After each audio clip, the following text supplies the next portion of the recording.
सबैजनालाई नमस्कार। सबैजनाले नमस्कार। सँगसँगै आज मैले छुट्टै एउटा भिडियो बनाउँदैछु। त्यो अब मैले लोकसेवा सम्बन्धी यस्तो गर्नुस् उस्तो गर्नुस् यसरी पाउनुस् भनेर त भिडियो बनाउँथेँ। अनि मैले त्यो टिकटकमा पनि त्यो मैले गराएको नोटबाट त्यो फोटो क्लिक गरेर राखेको थिएँ। त्यत्तिकै त्यो गीत जोडेर त्यो सूचनाको हक सम्बन्धी भन्ने सूचनाको हकको अवधारणाको एउटा पेज त्यो पनि राम्रोसँग मन पराइदिनु भएको। मैले त्यही सूचनाको हक भन्ने टपिकलाई आज म भनेको के हो, त्यो अवधारणा कहाँबाट सुरुवात भयो भन्ने म एउटा भिडियो क्याप्चर गर्दैछु। मन पराइदिन्छ होला भन्ने विश्वस्त हुँदै अब यस्तै केही टपिक चाहियो भन्ने लागि पनि कमेन्ट गर्नु होला। अनि अर्को कुरा पनि मैले आजसम्म हजुरलाई भनेको थिएन मलाई फलो गर्नु भनेर, मलाई फलो गर्नु होला सबैजनाले। अनि मैले भर्खरै साँझ मैले मेरो युट्युब च्यानल खोल्ने भनेर एउटा सर्ट भिडियो राखेको छु। त्यो पनि मेरो गएर सब्सक्राइब गरिदिनु होला। त्यहाँ मैले यस्तै लोकसेवा सम्बन्धी भिडियोहरू टाइम भएको बेलामा मैले राख्ने कोसिस गर्दछु। अनि जुन तल खर्दादेखि माथिसम्म जुन परीक्षामा पनि काम लाग्ने सूचनाको हक भन्ने टपिक पनि हुन्छ। अर्को सूचनाको हक सम्बन्धी ऐन 2064 र विनियावली 65 भन्ने पनि अहिले जुन ऐन नियम के अरे उसमा ऐन नियमहरूमा पनि त्यो टपिक जुनमा पनि राखिदिएको हुन्छ। यो चाहिँ हाम्रो नहुने एउटा सूचनाको हक भनेको दैनिक जीवनमा चाहिने के भइरहेको छ, कहाँ के हुँदैछ भनेर जुन सार्वजनिक सरकारको अनि आफ्नो कुराहरू सुसूचित हुन पाउने अहिले उसको नागरिकको अधिकार हो। यो चाहिँ सार्वजनिक निकायले दिनै पर्ने सार्वजनिक निकायको कर्तव्य हो। मागेको बेला दिन मिल्ने जुन नमिल्ने सूचनाहरू छुट्याएको छ, तिन दिन नमिल्ने सूचना दिन भएन। जुन दिन मिल्ने सूचनाहरू चाहिँ दिनैभरि सार्वजनिक निकायको कर्तव्य हो। अब सूचनाको हक भनेर लेख्न पर्यो भने कसरी लेख्ने भनेपछि सबैले आफ्नो आफ्नो होला तरिका। तर मैले के लेख्थेँ भनेपछि सार्वजनिक निकायमा रहेका सार्वजनिक सरकारका आफ्नो र सार्वजनिक सरकारका विषयहरूमा सूचना माग्ने, पाउने, अवलोकन गर्ने, अध्ययन गर्न पाउने नागरिकको अधिकारलाई नागरिक चाहिँ छुट्याउने हुँदैन के। त्यो जुन सार्वजनिक सरकारको कुनै पनि विषयको सूचना के त्यो हामीले पाउने, माग्ने, अनि त्यस पछाडि अध्ययन गर्ने अनि अवलोकन गर्न सक्ने जुन हाम्रो नागरिकको अधिकार हो, त्यो नागरिकको अधिकार नछुटाउनलाई सार्वजनिक निकायमा रहेका आफ्नो मेरो मात्र पनि हुनसक्छ, सार्वजनिक सरकारको पनि हुनसक्छ, त्यो विषयको सूचना मलाई चाहियो भने माग्ने, त्यो दिने सार्वजनिक अधिकारले के अरे सार्वजनिक निकायले माग्ने, अनि त्यसै पाउने, त्यो के कस्तो छ भनेर अध्ययन गर्ने, अवलोकन गर्न पाउने नागरिकको के नछुटाउने नागरिकको अधिकारलाई सूचनाको हक भनिन्छ।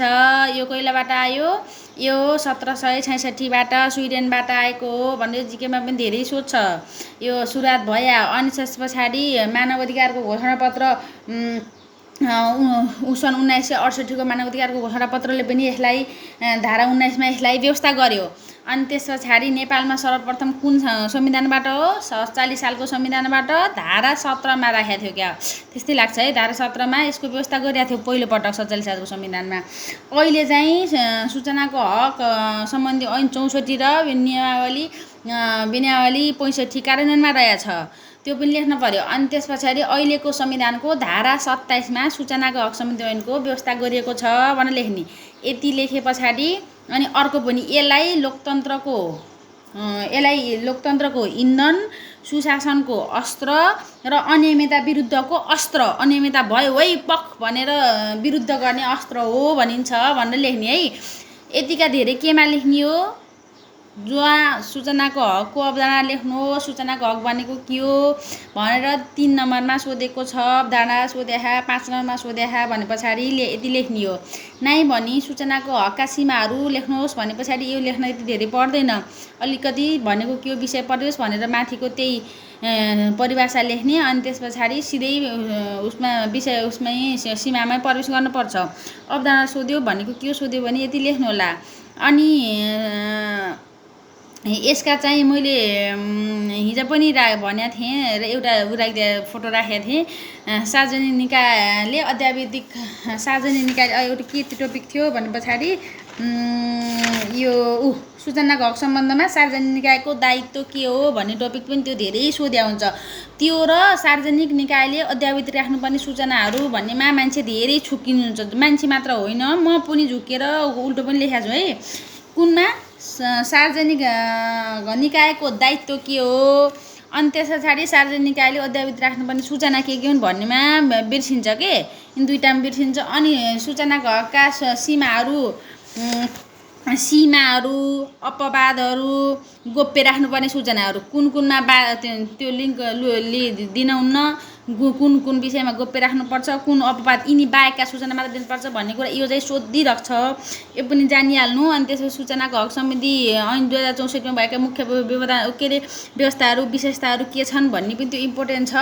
अनि त्यस पछाडि अर्को भन्ने पछाडि अब व्यवस्थाहरू के छ, सूचनाको हक सम्बन्धी नेपालमा गरिएका व्यवस्थाहरू के छन् भनेर त्यो पनि इम्पोर्टेन्ट छ, त्यो पनि जान्नुहोस्। अनि त्यस पछाडि अब महत्त्व त जहाँ पनि जान्ने पनि भइहाल्यो। अनि यसमा के समस्या छन्, समस्या के छन्, समाधानका उपायहरू भन्ने यति कुराहरू तपाईँले अध्ययन गर्नुहोला अलि राम्रोसँग। पढ्न त अब सबै पढ्न परिहाल्यो, त्यही पनि कसलाई बढी फोकस गर्ने भन्नेमा गर्नुहोला। अनि लास्टमा के भन्छु भने फेरि के हो, सूचनाको हक भनेको सार्वजनिक निकायमा कुनै पनि सार्वजनिक निकायमा रहेका आफ्नो र सार्वजनिक सरकारका विषयमा सूचना मलाई चाहियो भनेर माग्ने, त्यो पाउने, अनि अध्ययन गर्ने, अवलोकन गर्न पाउने नागरिकको अधिकार सूचनाको हक हो भनेर त्यति लेखिदिनुला। सरल भाषामा लेखिदिनुपर्छ, छोटो गराएर लेखिदिनुपर्छ, अनि राम्रो मान्छ। हस्त नमस्ते।